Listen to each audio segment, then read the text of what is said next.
Wash your face and hands, rid me of the problem, do all that you can, keep me in a daydream, keep me going strong, you don't want to save me, sad is my song. It's Loathsome Things, a very superstitious podcast, with my co-host, John, and his co-host, Josh. John?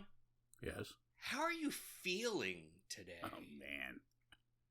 I'm feeling well. Nice! And yourself? I am feeling well. The horizon is bright.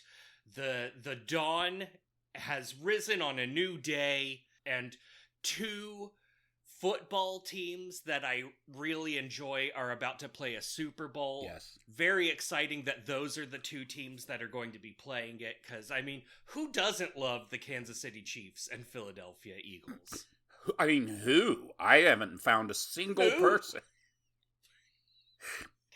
No one has a hot take about this Super Bowl.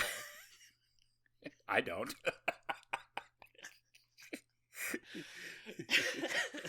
I do. It's that I think Kendrick Lamar will win the Super Bowl, and that will be the thing that people talk about. Yes, I'm hoping he goes after the president, who will be there.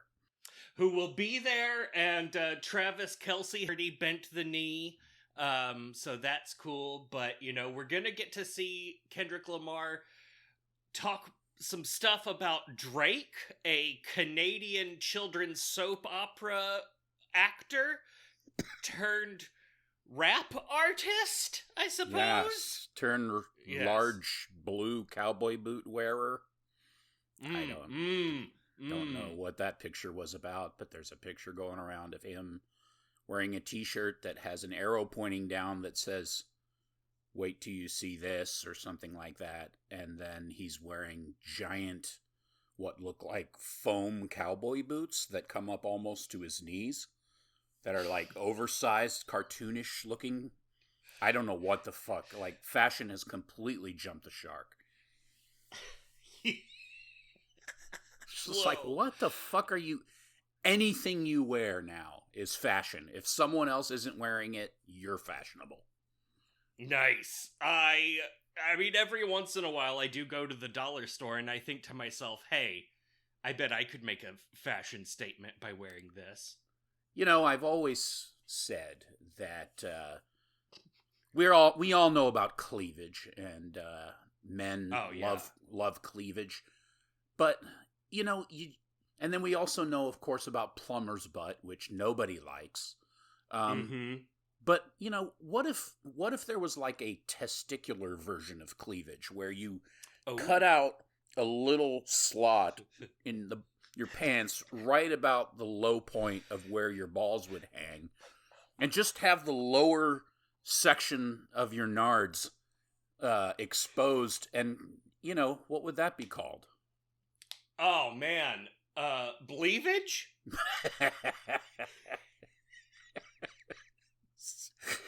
Bleavage.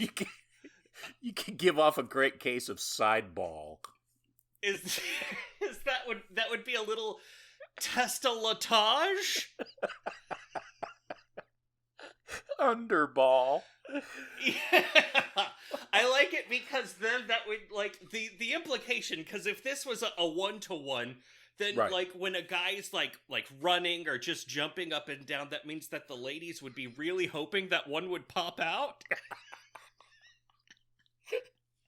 Oh, my God. Oh, yeah, that's fucking great.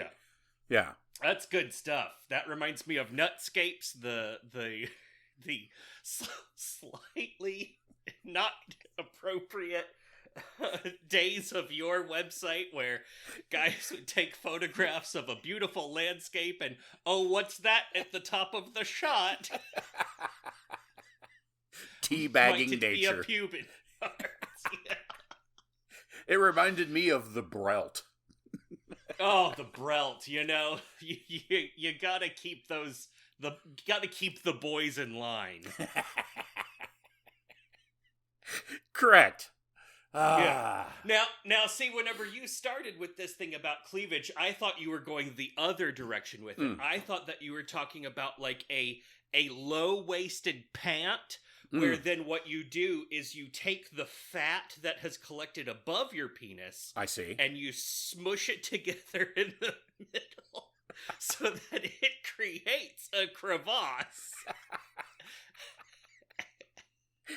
As my friend calls that, what did he call it? A stumgina. I have great friends. Yeah. The male fupa, if you will. Correct. Yes. Oh my God. Well, if that was not enough body horror for you, dear listener, then just stay tuned, because, John, what are we going to talk about today other than these lovely topics? We are going to be talking about a sort of remake of an adaptation of a short story. We are, of course, talking about John Carpenter's The Thing from 1982. Woo! Yes. What can be said? We'll figure that out. We'll try to say all of the things, and will we get there? Yes. Will you be happy that we got there? No. Will we later realize that we forgot some things to say? Yes. Yes, we will. Yeah. Yeah, this is a movie, of course, as you mentioned last week, or last show, that, this is something that we've been wanting to do from the start. And watching it again, and watching the commentary track, and reading about it, and just reminding myself, as if I had forgotten once again why this movie sucks. I was going to say sucks balls, but that didn't sound good. Is so good, I guess, is what I'm trying to say. I can't even speak. That's how much I like this movie. Yeah. So, John Carpenter, the man who needs no introduction, we will proceed to introduce. Let's see. This came, he did Dark Star, Assault on Precinct 13, Halloween, Escape from New York, featuring some guy, I don't know. A movie called Christine, which was his big collab with some other guy, I'm not really sure. Yeah. Big Trouble in Little China, there was some kind of actor guy in that, not really sure. Prince of Darkness, right. They Live, there was some guy in that movie too, can't really tell. And then In the Mouth of Madness. Mm-hmm. And those Escape are all the movies. New York, did you say that one? Yeah, with that guy in it. Some guy, yeah. Then he made a bunch of stinkers like Martians, or whatever it was called, the Mars something, whatever. That was so bad. And the Vampires, terrible. Yeah. And then that one with the pillow shitter, that I can't remember the name of the movie or her name. Are you talking about The Fog? No, the Fog. Fog was pretty good. Who's the pillow shitter? Johnny Depp's ex-wife, who he accused of shitting on pillow. Anyways, she was in his last studio film. Oh, and of course he made that Cigarette Burns travesty. Oh man, La Film Absolue du Monde. That's pretty bad. Yeah. Yeah, I think that his last film was probably. It's not bad. It's just not great. The Mars thing, whatever the fuck the Mars movie is called, is pretty fucking atrocious. Yeah, it's like 13 Ghosts of Mars or something like that. Yeah, Mars attacks Mars on Mars. Yeah, Friday the Mars-teenth. Yes, that's right. Yeah. Whoa. Yeah. Le Film Absolu du Mars. That's the one. There we go. Joe Dumars? Wait. Oh, I don't get it. Basketball player. Oh, okay. Moses Malars? Jesus Christ. Hakeem Alai Marzon? Yeah. I don't know. Clyde the Mars Drexler. My basketball reference. I'm sorry. Mars Cold George Mars? Yes! Uh-huh. Man, gold. Yeah. Yeah. We're good at this. That other guy in question that we didn't name was Kurt Russell. He here features not just the most glorious head of hair I think I've ever seen in my life, but also a hat to just really make you forget about that glorious hair. That hat is fucking amazing. I have never seen that hat anywhere else in my life. I don't know what it is, and I hope that it stays that way. Please do not spoil it by telling me what kind of hat that is, because I want to go to my grave just thinking about, what the fuck is that hat? Apparently he hated the hat a lot. And oh, really? He was like, yeah, he's like, what? I had to learn to love it. Whoa. The commentary is great. I have not seen the commentary. I highly recommend the commentary track, as it is fucking hilarious. It's like two bros laughing a lot about making the movie.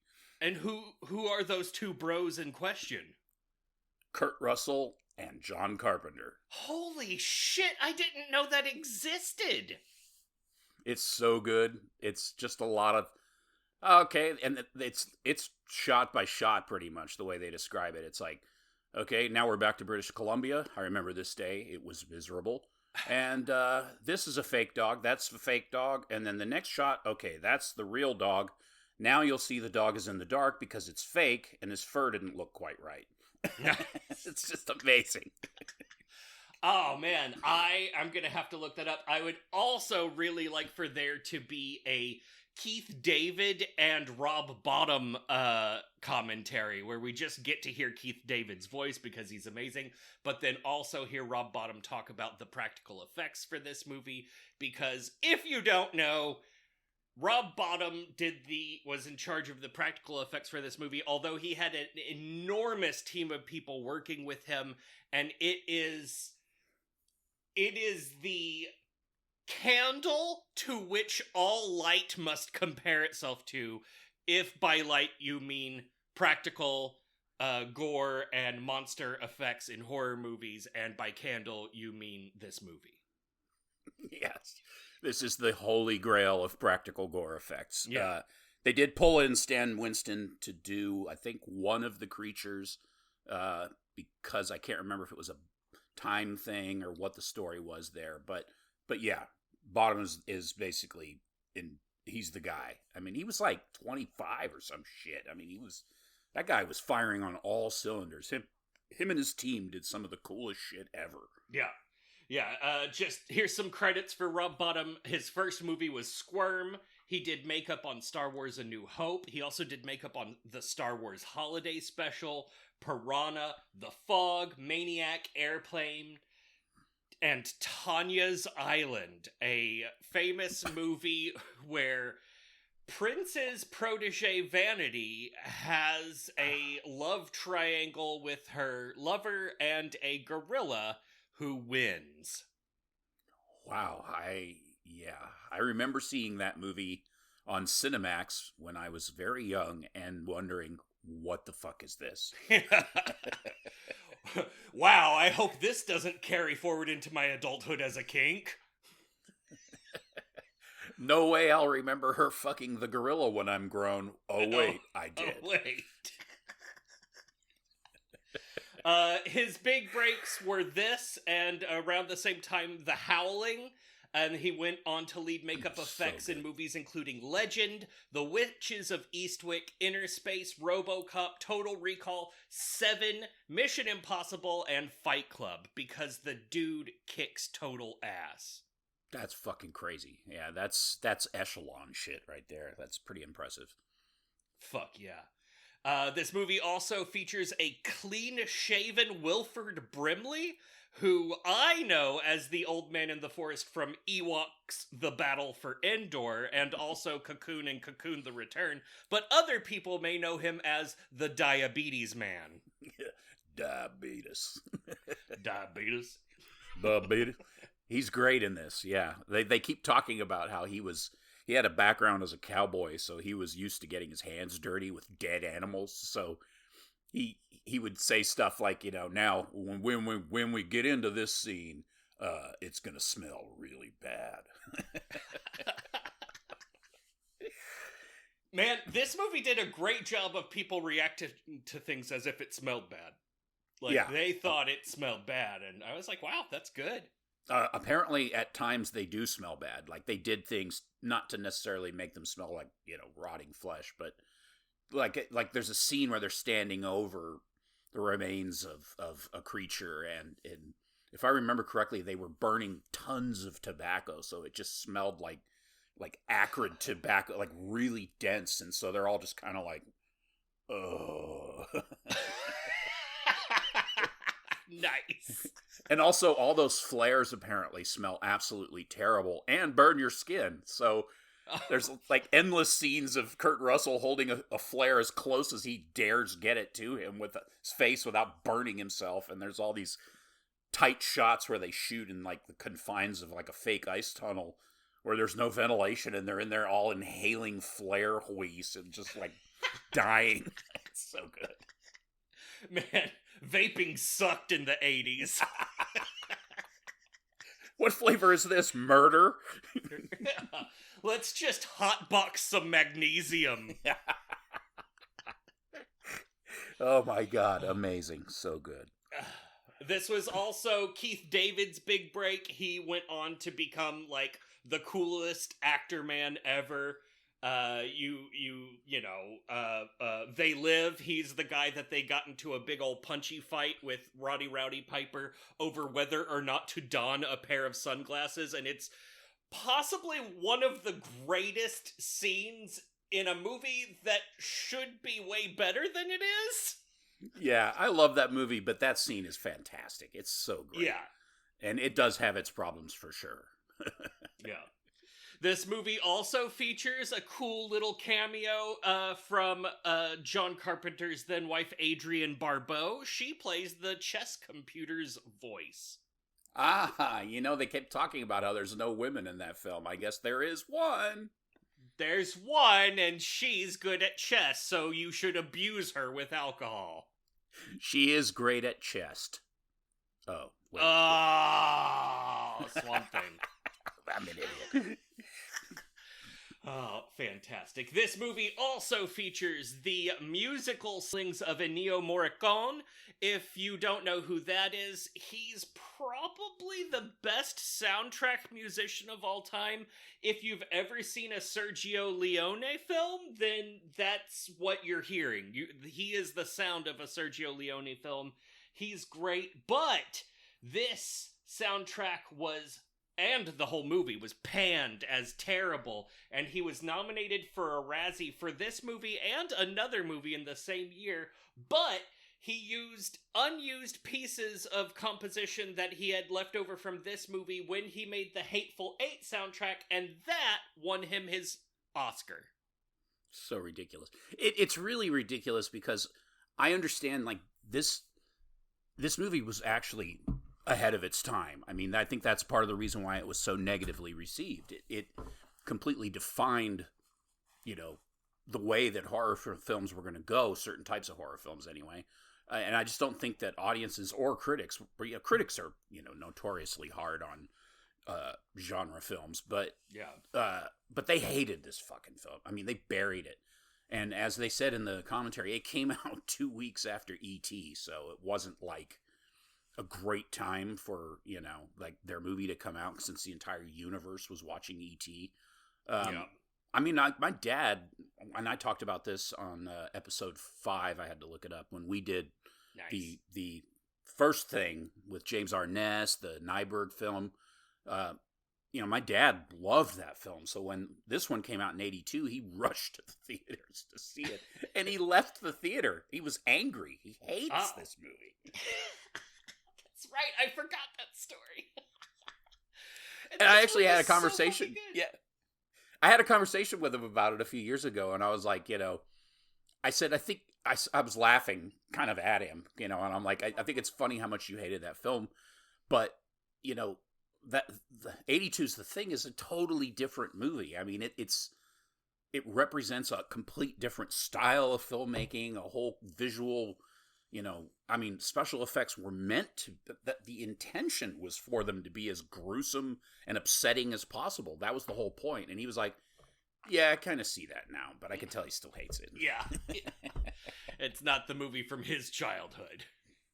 No, there's no James Arness walking around on fire acting like Frankenstein. Oh my God, that scene, I'll get to it because that was even a thing, but like, there's a scene in here that's the obvious homage to that where they set a guy on fire and he's running around on fire, and I'm like, this one shot is the only one that doesn't compare to the original. Like, the original was just so terrifying in the amount of fire going on. Pure fire chaos. It's so good. It's like, oh no, those people are in trouble. It's amazing. It looked terrified. Oh, no. So yeah, the one place that this one can't hold a candle to the original is the guy on fire shot. Absolutely. I did like that a big inspiration for John Carpenter to do this was because he had seen Ridley Scott's Alien, and he'd thought to himself, man, it sucks that the monster is just a guy in a suit, though. Yeah, he is right about that. I mean, I love Alien, but I still to this day, in fact, it gets worse as the years go on, but it's really hard to get past the fact that it's some dude in a suit. Yeah.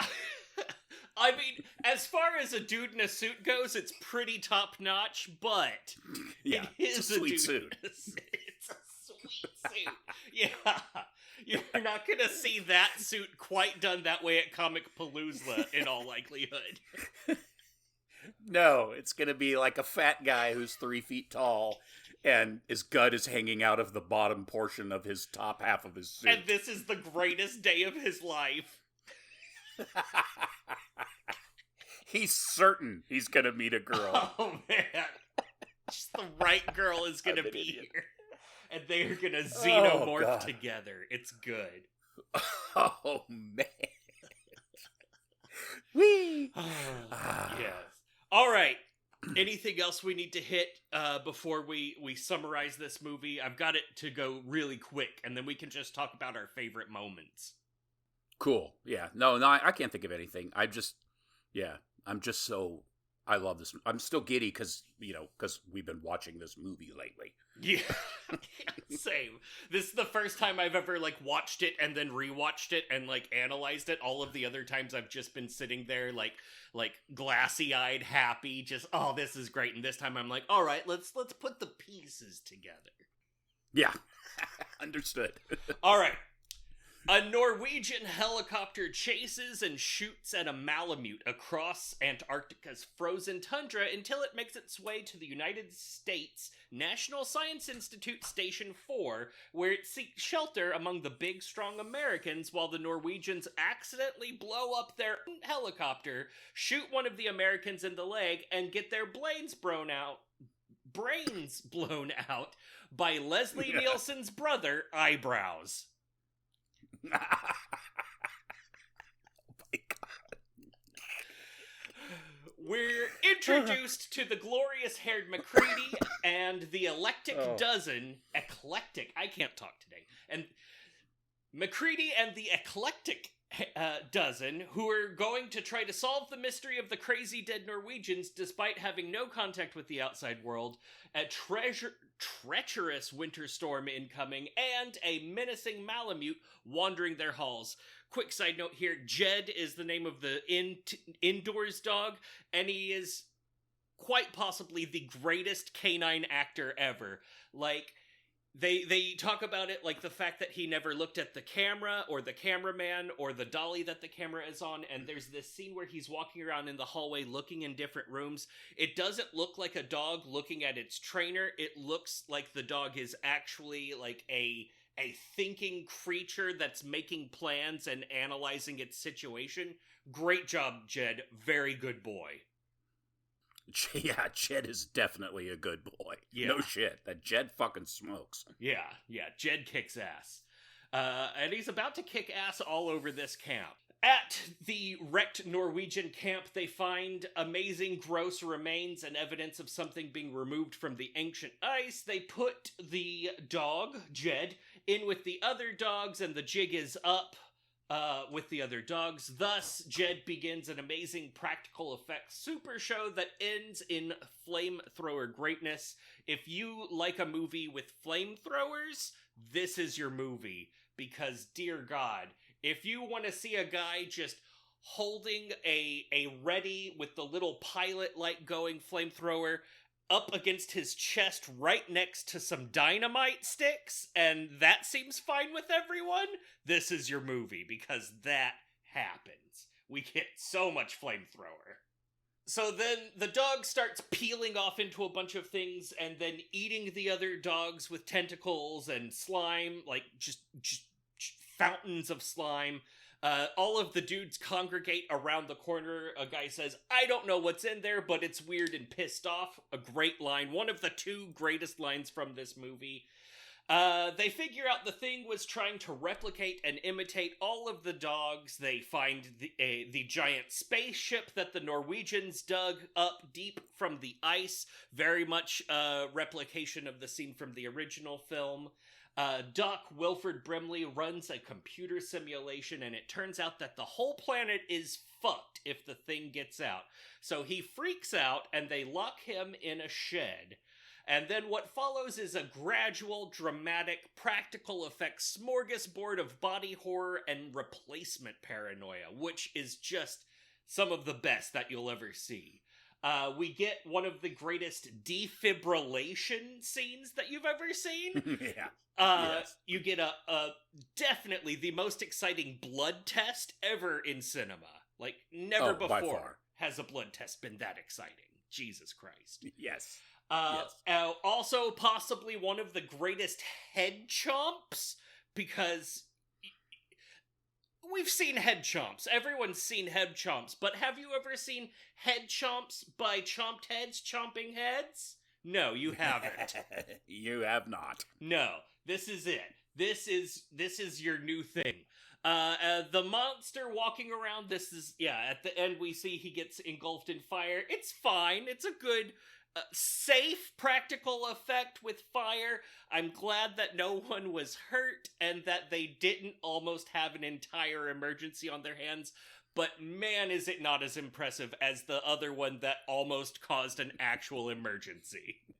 Yeah, it has that Hollywood guy on fire look. Like, they just, you can see like all the extra layers on top of him and the areas where the fuel is burning on the surface. I mean, he's on fire, but you can also tell that it's controlled. Yeah. You could tell that at the conclusion of that scene, everyone was like, that went really well. Instead of like in the original, where at the end of that scene, everyone was like, that was close. I can't believe we made it through that. Yeah, wow. Let's never make this movie again. We also get a really good, and we haven't watched it yet, but if for those who've seen Society, they'll know what this means. We get a really good finger shunting scene where the thing just pushes his fingers into another guy's face, and oh, is it good and upsetting. Yes, it's a fantastic shot. Yeah, there's also a problem because there's this really, really late 70s black dude in the movie, like with a band, a sweatband around his head, and he's just constantly on roller skates. It's not good. But he just straight up disappears from the movie. Like, this movie, like, we're counting down, okay, now that white dude is dead, now that white dude is dead, now that white dude is dead. And then, at a certain point, there's just 4 dudes left, and he's one of them, and then he is just not there anymore. He is no one's concern. He's gone. Knowles is gone. Yeah. He went home. Yeah.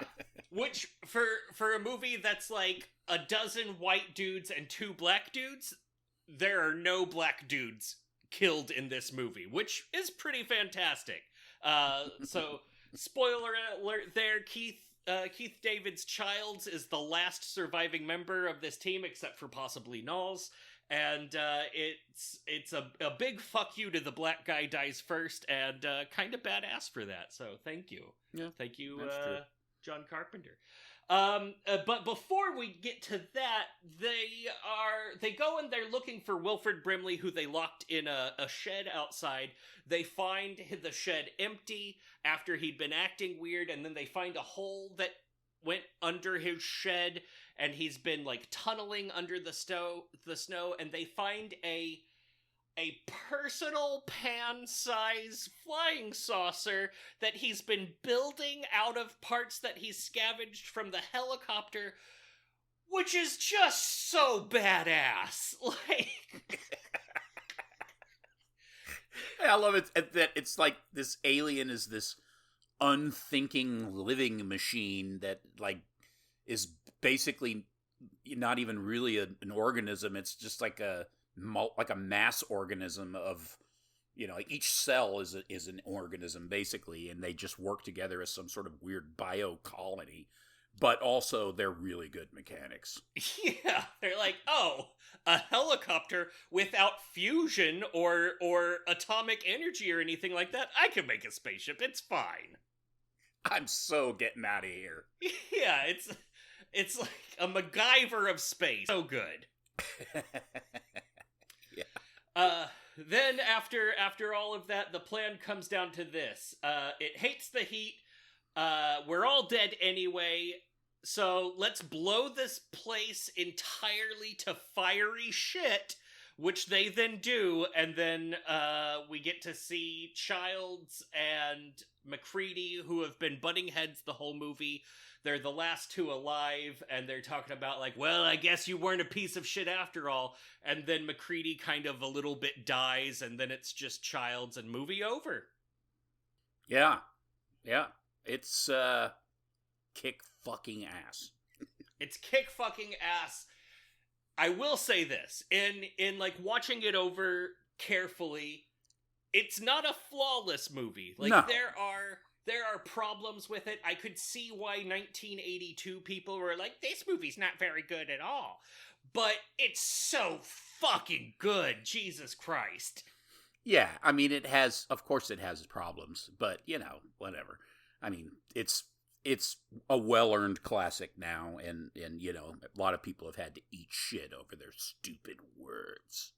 Yeah, eat shit, Siskel and Ebert. Yeah. I think Roger Ebert hated that movie. And yeah. Roger Hammerstein too. You're not good. Oh man. Oh yeah. Yeah. Eat steamy shit, Mannheim Steamroller. I don't know. I'm just saying things now.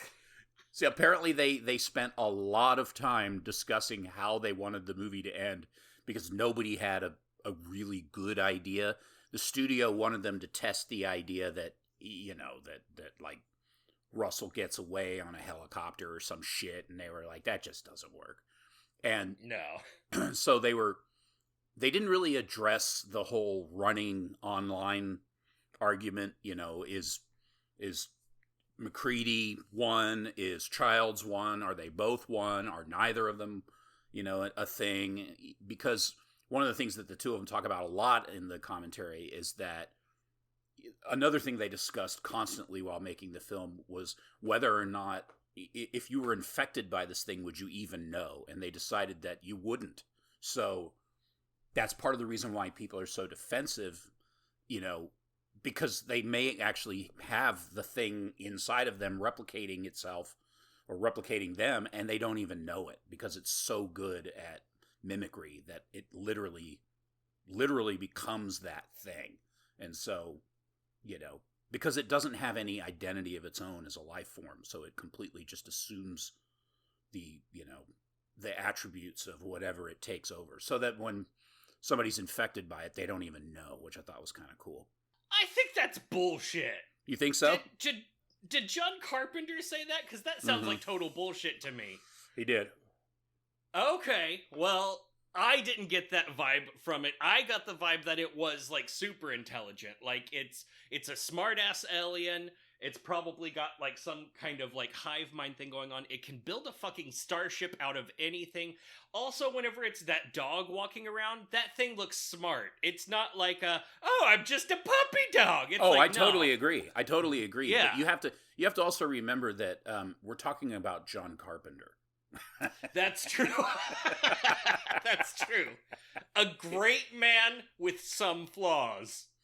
Carpenter's great because he all of his movies always have something in it where you're like, really? That's fine. Whatever. Yeah. Like, the whole ship at the beginning is just like, what? Okay, no, that's good. That's cool. That's cool. Yeah. Like, he's describing, here, we get this opening shot of the ship, and then it's going to crash in the Antarctic, and then it will be, this is pre-dawn of man. So it just sits there, and then he talks about how it's this unthinking hive mind creature or whatever that built spaceships and behaves like people. Okay, didn't make any sense. Yeah. There's also a thing where it, like, cuts their underwear off, but then is wearing their clothes? Yeah, apparently it's a very good seamstress as well as mechanic. Yeah, it's really good at mending clothes, but it thinks that your boxer shorts are gross because you've been farting in it. It has an aversion to methane gas. Yeah. Oh, dang, that would be an amazing alien space horror thing where it's like War of the Worlds, but instead of water, they're killed by farts. They defeat the creature by locking it in some room and then just farting endlessly through a tube into the room. Oh my god, someone call Seth Rogen. Gold. The fart. But yeah, they're pretty clear on the fact that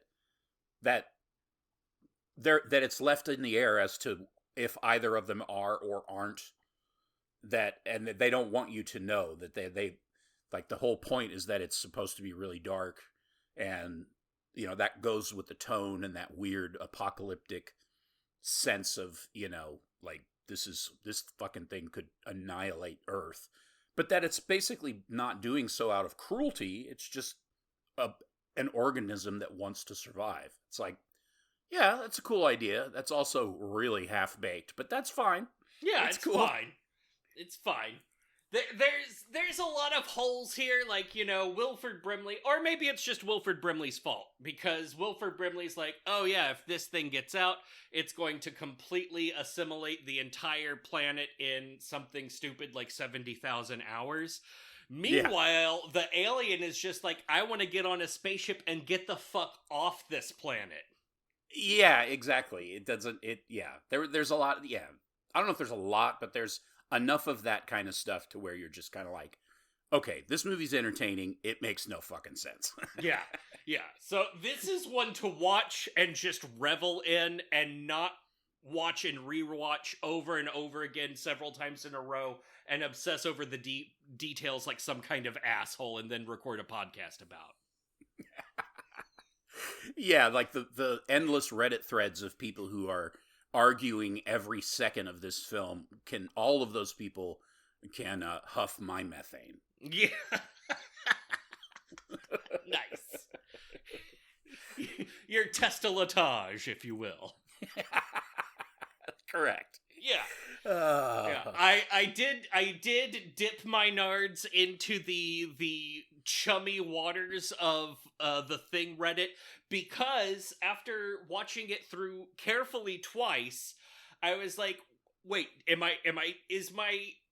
I have just enough ADHD that I missed Null's dying? What's going on? So I dove into it, and they're like, oh yeah, no man, they apparently cut that scene out. But here's my fan fiction about what happened to Null. Oh, God.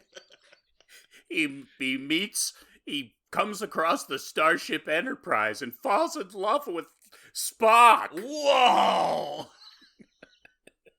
That would be rad.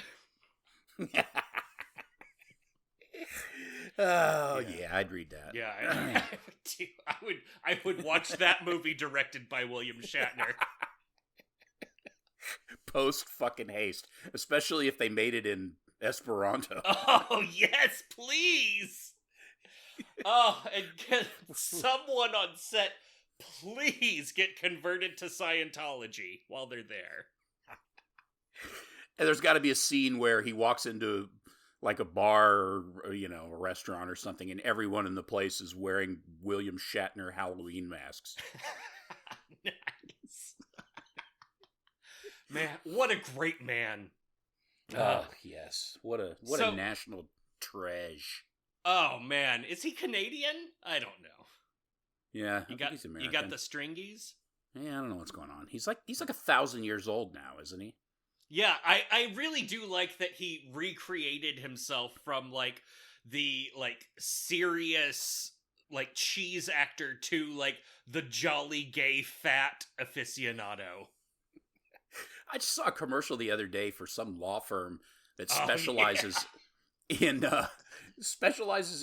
weird cases of things like, does the security gate at your complex not stay closed and have crimes happened as a result at so-and-so? And like, why is William Shatner the spokesperson for this?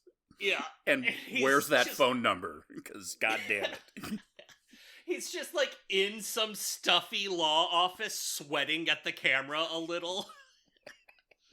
He's sweating wax because that's what he's made out of. If someone you know, or maybe you yourself, have lost a toe in a horrific diabetes accident, call the law offices of Bliff and Clapler. Oh, man, Bliff and Clapler will get you the settlement you need. Yeah, the Texas Law Peregrine. Oh, my God. Bliff, what is it? Bliff and Clapler? Yeah, Bliff and Clapler. Yeah. Attorneys at law. Oh, shit. Yeah. Okay. Yeah. So, John, when you think of The Thing, like, not when you watch The Thing, but whenever you haven't been thinking about it and someone says, hey, you know that movie The Thing? What's the image that pops up in your brain? Like, what is the thumbnail in your brain for The Thing before you open the file up and look at all of it? Probably McCready in that fucking hat and sun goggles. Yeah. The goggles too, man. They really, it's quite the ensemble. It's amazing. Oh my God. Yeah. How about you? Is it something of the same sort? It's not. It's the guy's upside down head that walks away with the crab eyes and it like walks away. There's the other famous line from it, you gotta be fucking kidding me. Because it doesn't just like creep away like a horrible crab spider. It then turns around and looks at them horribly. And I love that is line, it too. for me. You gotta be fucking kidding me. That whole sequence, good. Like that guy where the doctor is, like clear, and then the chest opens up and it chomps down his arms all the way through to like his neck stretching out, head part can escape, to then it growing legs and eye stalks and skittering away. To me, that is the apex of this movie. Like that whole sequence is the high point of this film, and possibly the high point of horror creature effects in cinema. It is top notch. I totally agree. Oh, absolutely. I remember the first time I saw it just being like, kind of like wanting to pause repeatedly just so I could see it again and again and again, because it was so fucking amazing. Like, yeah, they just executed it in like, I don't know, it's just such fucking choice way of using practical effects. It's so creepy and Lovecraftian and not human, and like so it like fulfills, like when you see it you're like, yes, I didn't even realize I was needing that. That's amazing. Yes. And like you said, like the inhuman element of it, I think the thing that makes it so upsetting is that the head is upside down, and it like creates eye stalks, so it's not even thinking about the head like a head. That's just like a blob of body meat that it's using, and so it's so disassociated from what you would expect it to be, and it's just pure bliss. Yeah, it is absolutely an alien creature. Like, it doesn't behave in anything close to what we would expect something to. That's what's so great about it. It's so alien and so horrible. Like, there's one of the scenes in the commentary again where they're talking about, it's one of those scenes. It might be that scene, and I think it's Carpenter goes, "That's just a vision of hell, isn't it?" It's like, yes, that's perfect. Pure terribleness. And there's a lot of that in here. I think like that one encapsulates it the most, but there are these other great hints. There's the scene where the guy that gets shot is now the thing, and outside they like find him, and he's mostly normal except his one hand is all like fucked up and thingy, and he just like looks at them and then does that weird yowl sound. It's like, oh no, this is not good. Oh, we're so fucked. And it's amazing. There's an artist I used to follow on social media that was like his I think his name's Dave Correa. He did a Halloween costume many years ago where he basically wore his parka and had like made his own goopy alien hands that stuck way out of the sleeves, and just took a picture of himself. He lives up north somewhere, so it was like snowing at the time apparently. Just of him like like making the face. It was the perfect Halloween costume. Oh my god, that's amazing. Oh, there's so much good goop in this movie too. Like it's not too goopy, it's just enough goop. Yeah, no kidding. It's man, this movie is amazing. Yeah. I mean, the effects are phenomenal. There's some really, really cool photos online of, like the artwork that they did when they were designing the creatures, and the different iterations of how they wanted it to look, and you see stuff that's familiar and stuff that's not. I mean, they had some really amazing ideas that you never even see. Yeah. It's fucking so cool. Oh, man. Yeah. Oh, and the other one is the, when the pothead dude, when they're all tied to chairs and they do the blood test, and his head splits in half and becomes a big sideways chompy head, and he chomps the other dude and then picks him up, and that dude is just flinging around. It looks super. The body sticking out of the head is obviously just rubber nonsense, but it doesn't matter because it's so fucking great. And what does Eyebrows say? What's his great line? That is like top 2 or 3 of my all-time favorite lines that I can't remember. Is it the one where he wants off the couch? Yeah, or he says, I understand we're really busy or whatever, but if someone could have a second, could you get me out of this fucking chair? Yeah, that's right. So good. Top stuff. The best. For me, this is easily a 666. It is... Oh, yeah. It's not flawless. It's got problems. It doesn't fucking matter. It's one of the greatest horror movies of all time. It's almost definitely, I can't imagine a greater, a real competition for the greatest horror remake of all time. I'm sure there's some good competition out there, but I mean, it blows everything else away. Best monster effects, best like sci-fi horror. It just covers all of the things. If you like winter horror, this is it. If you like isolation, replacement paranoia and stuff like that, this is it. I have to compare every other movie to this. I will say, I don't know that I could say it's better than Possession, but it's neck and neck. It's probably more fun. It's maybe the funnest horror movie that I've ever seen. Oh, I mean, it yeah. And one of the things about really good practical effects is that not only do they bear repeated watching, they pretty much demand them. And that's kind of an ace in the hole for movies like this. This movie will always be fun to watch. And as the years go on, this movie will maybe become more fun to watch because that it's become like this archaic thing now where everything has to be CGI. And now, there's all the different, there's like the CGI camp of fans and the practical effect camp. And anytime you see a cool practical effect, it's like, yes. And The Thing is the ultimate expression of that. So much so that other movies, intentionally borrow heavily, like The Void, and not in a shameless way. I mean, they're intentionally, borrowing from The Thing, and they do a great job of it. I mean, we covered the Void. That was a great film too. It wasn't as good as The Thing, of course, but it was still good. Yeah, exactly. And that's the thing. The thing is that The Thing is now a subgenre of horror movies. Like, there are The Thing-likes out there, and that's something that, personally, I seek out. I want more stuff like that. Like, it doesn't have to be as good as that. It just has to scratch the same itch, and The Void is a great example of a movie that does that.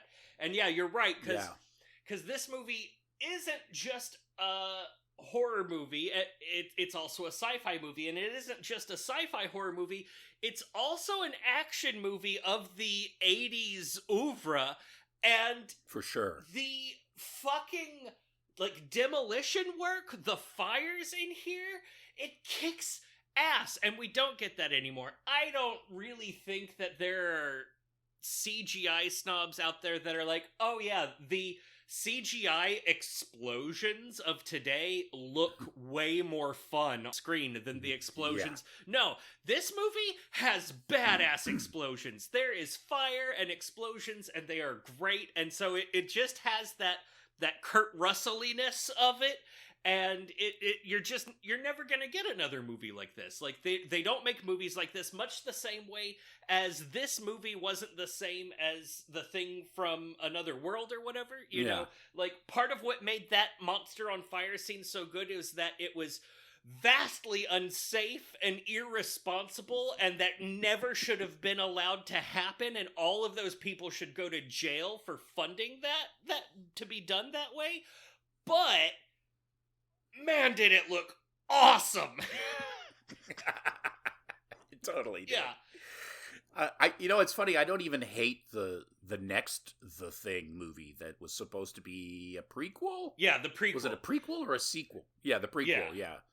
I don't even hate it. I mean, it's not great, and it definitely has its problems. One of which is the use of CGI when they hyped up how excited they were to, have crowd-funded practical effects for their fucking movie. Yeah.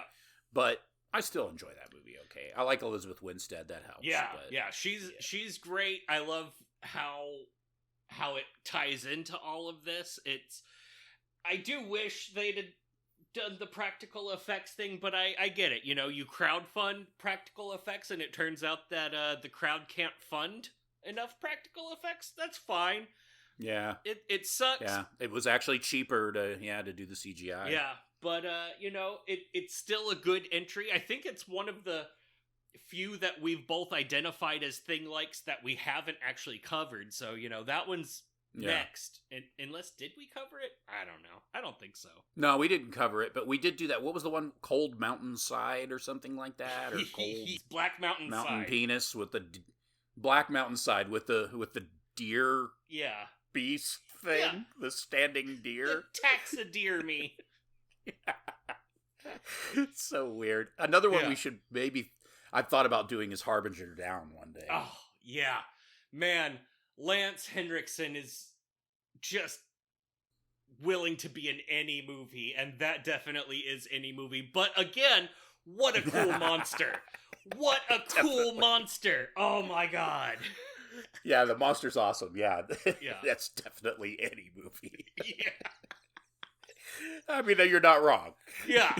Anytime I see Lance Henriksen's name on something, I'm like, oh, okay. Now I know what to expect. You've been Henriksened. Oh, man, you might want to get that lanced. Whoa. Yeah, Boyle references, y'all. It's good. Nice. So, John, how many 6s would you give this movie? Oh, 3, of course. Yeah. You want to say it out loud? Yeah, 666. Fuck yeah! Never gets old. So, anything else you want to close the loop on for The Thing before we move this little girlie along? No, I don't think so. I think we nailed it. Yeah. Did you rewatch Head Count? I did not rewatch it, although I did revisit it in my mind, having actually rewatched it relatively recently. So, nice, yeah. It's good, and I listened to our first episode where we covered it, and you know what we didn't compare that movie to? What? The Thing. Oh, yeah, no kidding. Yeah. You've got the isolation, you've got a weird creature that's replacing people, and we were just like, yeah, it's a neat little, the history, neat. Oh, yes, the history. Yeah. Talk about, I mean, that is a good little film. It's amazing how far she fell after that and made that Witches of Witchward, Witchitude movie. That's Handmaid's Witch. I don't know. That movie was terrible. Yeah, I didn't have fun watching that movie, but Head Count was great, and I'll watch whatever movie she makes next. I will. Yeah. It's obvious that the witch one that's what she wanted to make. That was a passion project of hers, and I'm sure that there's an audience out there for it where that's the perfect thing. Yeah, chunky white dudes with beards, probably not the target audience. Maybe not us. And to be, I mean, I really do think it's a bad movie, but it does have some cool ideas and some stuff in it that I did like. I just kind of felt like it was kind of flat. It was ambitious, but she didn't really seem to know what she wanted to pull off with it. But there's parts of it that I do remember fondly. But Head Count was a much better film overall, for a story that we've kind of seen done before. It wasn't entirely original, although the way she did it was pretty original. I think she pulled it off pretty well. As far as the 6 rating, I would give it a 6.6. Oh, okay. Nice. So that's I don't remember what I said, the exact phrasing of it, but that is one to watch, but with reservations. It's not perfect, it's not great, it's not a masterpiece, but it's a perfectly enjoyable horror movie that's worth your time. Yeah, and that's definitely how I would describe that film. I mean, it's not among my favorites, but would I recommend it to someone if it seemed to fit? If I'm talking to someone about horror movies and we start talking about replacement type films or whatever, yeah, I would recommend that they watch Head Count for sure. Nice. It's definitely worth a watch. I don't know. Nice. How many sixes did you give it? I'm gonna be a little bit more generous. I gave it a 6.66. I mean, even with 6.66, there's still room for flaw. Just like there are. Yeah, it's not like you said. It's not the granular rating system that we had before. It can be a 6.66 and still, because it's a movie that you basically just straight up recommend. Exactly. You like it. Yeah, I think it's, the enjoyments that you get per minute with that movie is high. There's some great stuff. There's a lot of rewatchability in the movie. That's true. It also gets the benefit from being purely one of those watch on a free streaming service kind of movies that, you in that category of movie, it's top notch. And for sure. Oh yeah. So yeah, for me it's a 6.66 all the way. So Head Count, great. Didn't love listening to the episode because that was before I was cutting bits out, and so every single that I said was just in there, and so listening to it was like listening to it when I edit the episodes, but without getting to edit it, and I was like, oh, this is horrible. Also, there's a typo on the episode thing where I misspelled El Callahan's name, and I'm like, what the fuck is wrong with me? So El Carnahal. It's El Callahan. Like, no! First episode, right out of the chute. No wonder she's not a fan of ours. Every time I want to check out this podcast, I read the description of the first episode, and I'm completely turned off by the misspelling of this name. Oh, great. White dudes can't spell a lady's name. What a great show. They've got a bright future ahead of them. Working for the government. I wonder how many other female directors they'll feature. Yeah. Oh, good. yeah. So, John, other than The Thing and other than Headcount, what kind of cool content have you been consuming? I saw a horror movie since the last episode, and that's the one that I will be recommending, so I won't mention what it is yet. I haven't been doing a lot of audiobooks. I figured out that I can listen to music at work with one ear by using the accessibility hearing feature, where you basically set it for mono for people who are deaf in one ear. They put all the sound in one ear.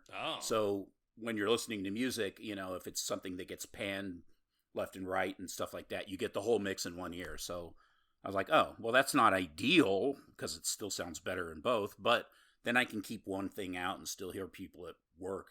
So it's like, oh, I can listen to music. I don't have to only listen to books. Knowing that was kind of like, this book sucks. I don't want to listen to this. I'm listening to music instead. Nice. So, yeah, a lot of music, a lot of stuff like that. And then just that movie. I'm trying to remember if there was any TV series that I watched that were anything worth talking about. No, not really. I haven't watched a lot of TV. I because of the direction that the country is going at the moment, I'm really pissed off at all corporations and don't want to give any of them my money. And if I was not married to somebody who doesn't want to do this, because she's probably, smarter than I am, I wouldn't have any streaming services right now because I'm so fucking pissed off that I haven't even really watched much TV or movies or whatever. But so I'll get over it because, I'm fickle. But how about yourself? Yeah. Well, do you have any albums that you want to recommend from your music listening recentness? Yeah, go for it. No, go ahead. What were you going to say?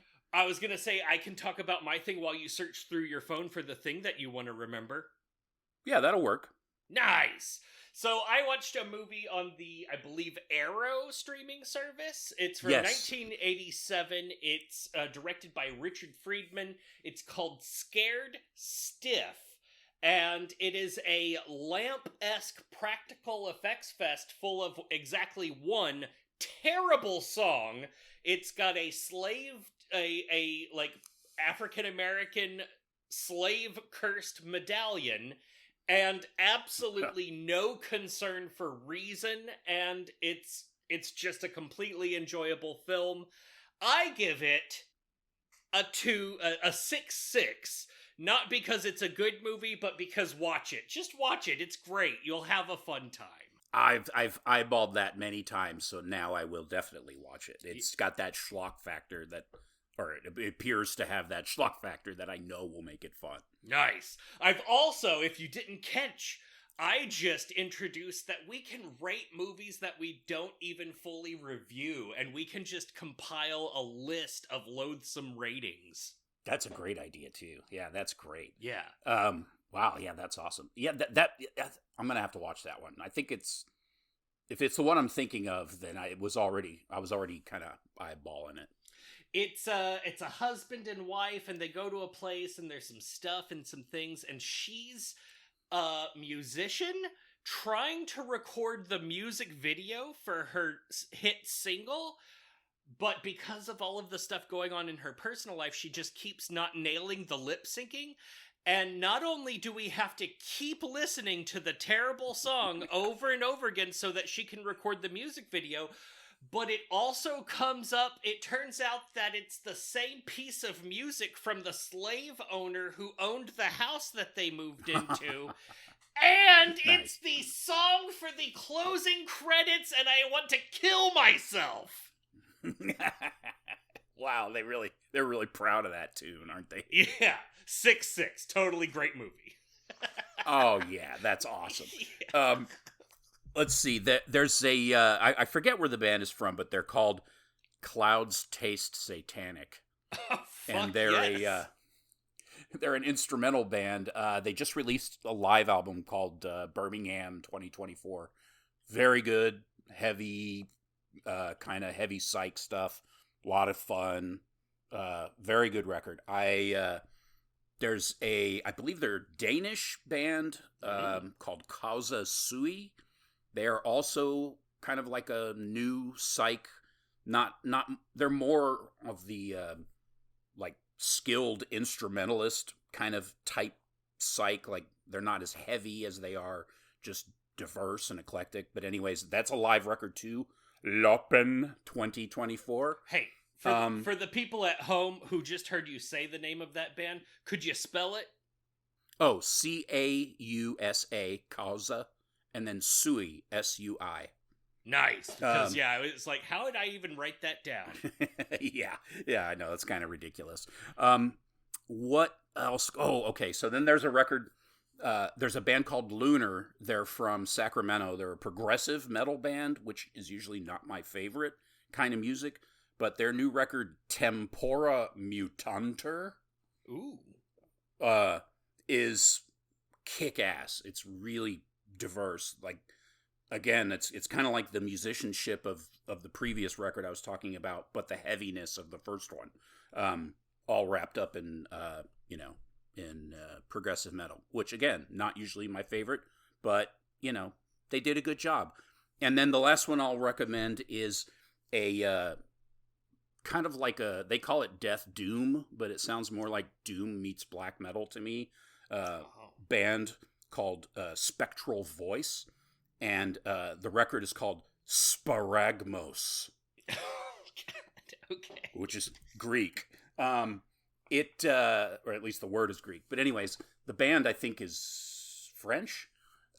It's kind of like black metal meets doom metal, but it's very atmospheric, but heavy, and it's good to put on when you're at work and you just want to slaughter everyone because you know that they voted for Donald Trump. I don't know why, because it's not rage music. It's not like, it's not that kind. It doesn't get you amped up.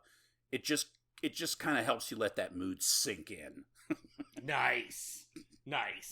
Now, John, for the people at home, could you please authoritatively and with a great deal of finality define all of those subgenres of metal in a way that no one at home could disagree with?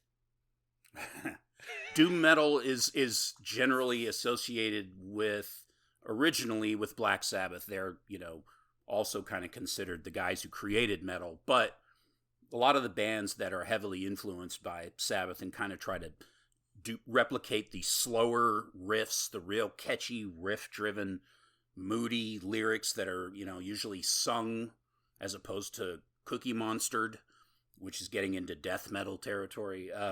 That's kind of the doom metal thing. Of course, there's a billion different dooms. There's like Death Doom, which is kind of a mix between death metal and doom and has this kind of more gloomy death metal subject matter. There's Funeral Doom or Funereal Doom. Nice. Which is, kind of like the gothic version of doom with a lot more and there's trad, traditional doom, basically, which is a lot of bands from the Northeast for some reason, like up around Delaware and stuff like that. To me, it sounds kind of like if a bunch of bikers listened to Black Sabbath all the time and then wrote music that they thought was emotionally deep, you would get traditional doom. Nice. One of my favorite doom bands they're from, was it Ohio or Indiana? Same place. I'm from Ohio, whatever. It's Apostle of Solitude. They kind of have that style, but I like their music a lot. They're really good at it. And then I referred to like the black metal part, which is more like traditional black metal is very, very fast tempos, very low production values on purpose so that the guitars sound like buzzsaws kind of. Nice. And the vocals are usually like, they're either like real gross, like, or it's the and then there's 20 million different versions of black metal. So like right now, this kind of atmospheric black metal is kind of a thing. Atmo black. They have stupid names for it. So it's got black metal elements like the driving beat and the kind of gloominess, but it's much less abrasive. It's much more atmospheric. So it's like tends to be kind of spooky sounding, or kind of almost ethereal. I don't know. Anything you could possibly want in a metal band is out there. Somebody's doing it. And sometimes that kind of sound will take hold, and then it'll become a subgenre because a whole bunch of other bands will basically want to rip off that one band. But usually it's, they want to rip that band off because they're good at what they do. It's not necessarily the genre. They're just a good band who just happen to do something a little bit different. Then all these other bands come out and basically try to mimic that sound. Some are good at it and most aren't. Yeah. Like all stuff. Yeah, like The Thing and Thing-like movies. Whoa. Yeah. You just blew my mind. I was not actually... I thought it was like a funny joke where I asked you to define the ones, but then you did, and that, sir, totally kicks ass of you. I am a nerd, so it makes sense that I would do that. Yeah, that's fucking awesome. I know if anyone tried to get me to define anything, like, what's the difference between this and that? I'd be like, I don't fucking know and I don't care. Ask someone on Ask that dumbass I do the show with. Could you define the difference between mid-tempo, rhythm, and drum and bass? No, I can't. And go shut up yourself. It does kind of help to have those categories after a while because, my attention span is so short that listening to a full album at once has become harder and harder for me. So I like to, like if I read about something new I want to hear, and I just add it on streaming, I'll listen to a couple songs and I may like it, but I don't want to hear I don't want to hear 12 songs that sound like that. I want to go listen to something else. So then I just kind of let it pick stuff, or I'll set some playlist up or whatever. So it's, it's like you listen to 50 songs from 50 bands, and after a while it all kind of just sounds like the same band trying different things. It's like, they decided to play samba. That's cool. So it kind of helps to have those categories a little bit for me, because it could help me kind of remind myself, like, wait, who the fuck is... Oh, I guess it's this style, so it's probably this band. And then I look at my phone and I'm like, yes, that's who it is. Yeah. Being a dork is a real burden. It's hard, and people don't understand. They don't, because they don't waste their time worrying about every little detail that nerds do. And I don't know what's wrong with them. They're like, do you pick it? Did you hear that? You pick that out? And they're like, yeah, it's metal. Okay, whatever. That's fine. Yes. Yeah, it's enough. Metal. Kind of like Nickelback. Yeah, exactly. You mean like Papa Roach? Oh, God. Oh, that hurt.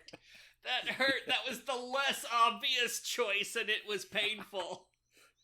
I don't skip over a lot when I listen to music, but sometimes the streaming service will recommend something like that, and it's just like, I'm not doing that. I am not doing Papa Roach. I'm sorry. A line has to be drawn somewhere. I remember when I was, I think, 17, and at my most snobby about metal music, a friend said that his favorite metal band was Mudvayne, and I was like, oh, come on, dude. It's like, that new song of theirs, Happy? That song is so good. And I'm like, no. You like Tool? Yeah, they're all right.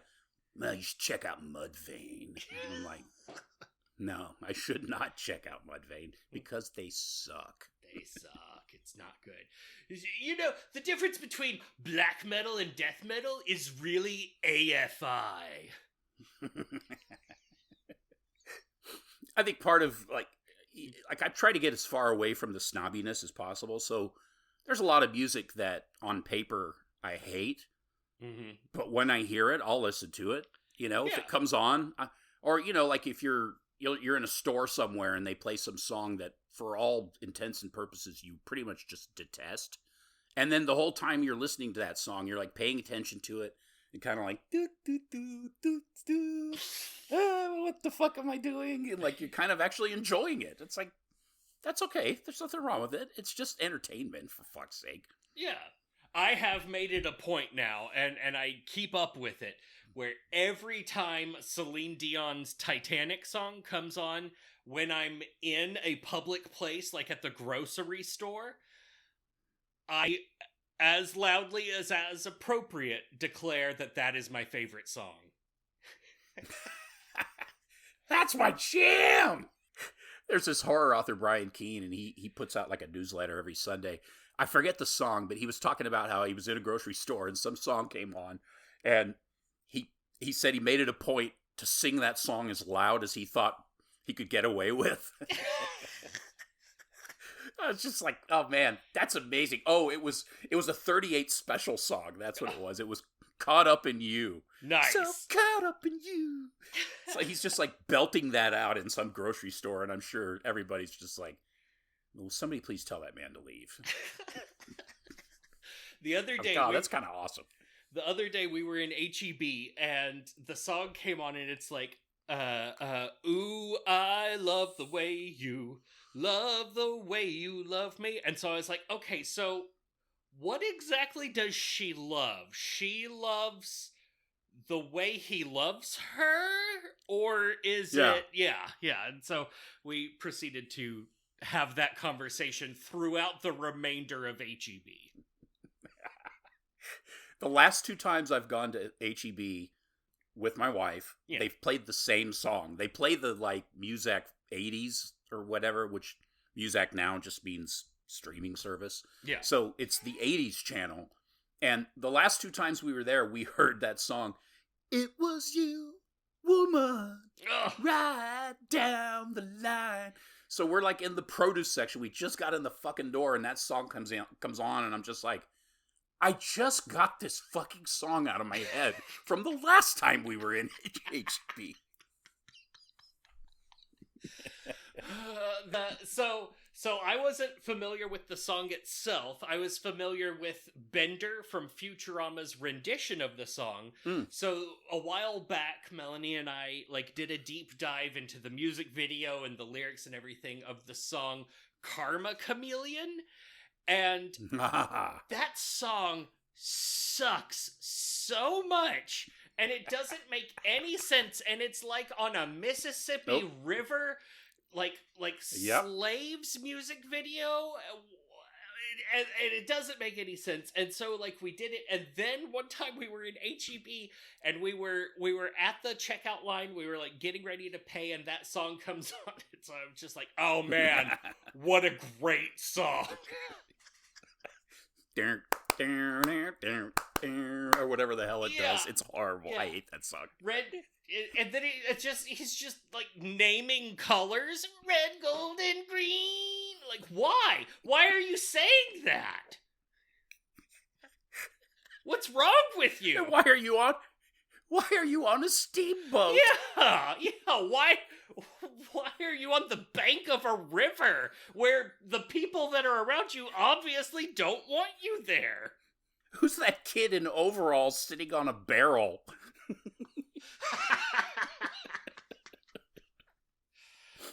Music's terrible. It's the worst. Speaking of the worst and terrible things, John, what are we gonna watch in 2 weeks? Well, I was doing the thing where I'm just kind of surfing through. Thing? Yeah, I was surfing around, kind of trying to find something to watch.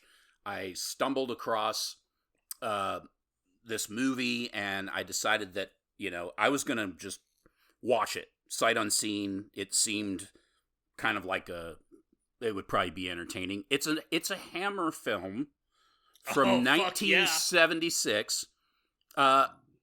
starring Christopher Lee. I'm bringing Christopher Lee back. This particular film is called To the Devil, a Daughter. Oh. And it's kind of, if Hammer tried to get serious, but really could only get about as serious as The Dead Zone, and made their version of Rosemary's Baby, but included a weird kind of priest who is trying to summon a demon through a or just barely pubescent Nastasha Kinski, who plays a nun, plus Richard Widmark. It's fucking amazing. Oh my god. Wow. It's, as far as bad movies go, it's definitely in the where have you been all my life category. Oh my god, that sounds incredible. I am looking forward to it. You should be looking forward to it too, dear listener. So tune in with us 2 weeks from now when we review... do you know the director's name? Peter Sykes. Peter Sykes' 1976 something or other from Hammer Films, To the Devil, a Daughter? Yes, it's so pretentious. To the Devil, a Daughter. By Jack Kerouac. Yes. Also, here's a hot spoiler tip for you. The devil is not in this movie. Oh no! Why? I hate that. Because it's about a demon. It's not even about the devil. Oh, lame. Hammer, that's why you went out of business. But it totally works. It's fucking great. It's, oh my god, you're gonna love it. I know you are. That's good, yeah. And I mean Christopher Lee. You can never go wrong with Christopher Lee, no matter how hard they tried. This is Christopher Lee at his most unhinged, too. Nice. You know how you can tell the worst Star Wars movie is when they have Christopher Lee in it, but then he dies right at the beginning. It's like, oh, well, fuck you too, George Lucas and Star Wars, all together. He always brings this kind of classy flair to all his roles, but then in this movie, he's just a maniacal, creep. It's fantastic. Nice. I look forward to that. You look forward to it too. We'll talk about it. We'll get into it. We're gonna just really get into it. Oh man, I'm gonna dip my bleavage into it. Oh, no, that's right. Bleavage. Oh, I just love the idea of having that be a societal norm and just guys to be cute bouncing up and down, and maybe they will and maybe they won't pop out. My god. Bleavage. Oh, and there's just the one long curly hair sticking out there. Tickling the person in front of them in line.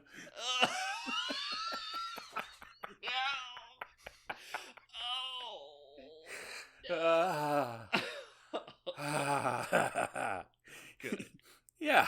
Well, that's great. I'm sorry you had to visualize that.